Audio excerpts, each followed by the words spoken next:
खबर छत्तीसगढ़ से, जहां बीजेपी मिशन विक्ट्री में लगी हुई है। बीजेपी के शीर्ष नेतृत्व के आदेश पर प्रदेश प्रभारी बस्तर का दौरा कर रहे हैं। और बीजेपी का मिशन विक्ट्री आखिर क्या है, ये रिपोर्ट देखिए।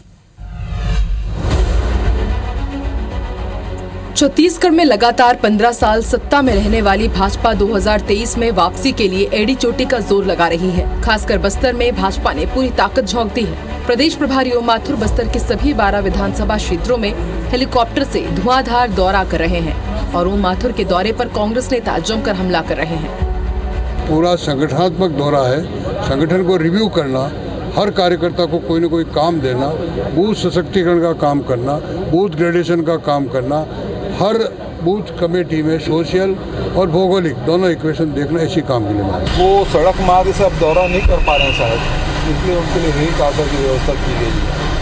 अब बुजुर्ग व्यक्ति को इस प्रकार से दौड़ाएंगे, कैसे होगा। इधर दूसरी ओर मोदी सरकार के 9 साल पूरे होने पर भाजपा 30 जून तक महाअभियान चला रही है।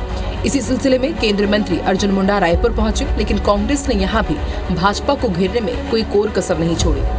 जो कहते हैं उसका उल्टा करते हैं। रोजगार दो करोड़ लोगों को हर साल देने की बात कर रहे हैं, अब वो साल भर में 60-70 हज़ार नहीं दे पा रहे हैं। तो ये स्थिति है, तो जो कहते हैं उसका उल्टा करते हैं। बहरहाल छत्तीसगढ़ की सत्ता पाने के लिए बस्तर को साधना जरूरी है। भाजपा के लिए सबसे बड़ी चुनौती आदिवासी वोटरों का मन जीतकर बस्तर का तिलिस्म तोड़ने की है।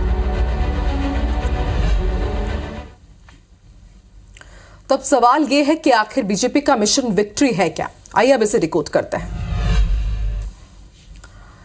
जैसे कि हम सब जानते हैं, छत्तीसगढ़ राज्य का निर्माण अटल बिहारी वाजपेयी जी की सरकार ने किया, लेकिन पहला सीएम बीजेपी का नहीं बल्कि कांग्रेस का बना था। लेकिन उसके बाद लगातार 3 चुनाव तक बीजेपी को छत्तीसगढ़ की जनता ने मौका दिया, लेकिन उसके बाद पिछले चुनाव में बीजेपी को जिस तरह से पटखनी मिली, उससे बीजेपी को एहसास हो गया है कि अब बीजेपी को इस चुनाव में सत्ता प्लेट में रखकर तो मिलने वाली नहीं है, उसे जमीन पर जाकर मेहनत करनी होगी।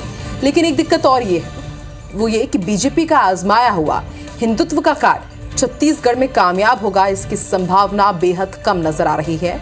और इसकी वजह यह है कि सीएम भूपेश बघेल ने अपना एक सॉफ्ट हिंदुत्व का मॉडल तैयार किया हुआ है। ये बीजेपी के लिए बड़ी चुनौती है। और बीजेपी के लिए एक और बड़ी चुनौती है, वो है बस्तर। जी हाँ, बस्तर अब कांग्रेस का किला है।